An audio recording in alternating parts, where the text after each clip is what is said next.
To allow your team to add and edit time on either mobile or the web, you can give them permission in their employee settings.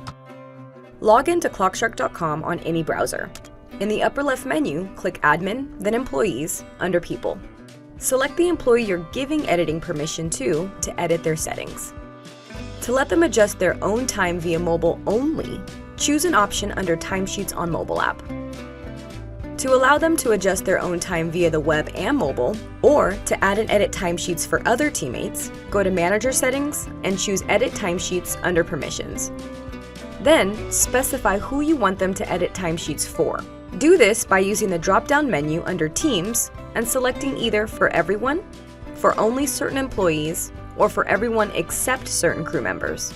If you choose for only or for everyone except, make sure to choose the right names or departments from the drop-down menu under Employees. If you want them to only be able to add and edit their own time via the web, select For Only and include only their name under Employees. Click Update Employee and have them sync their mobile devices to start editing time right away.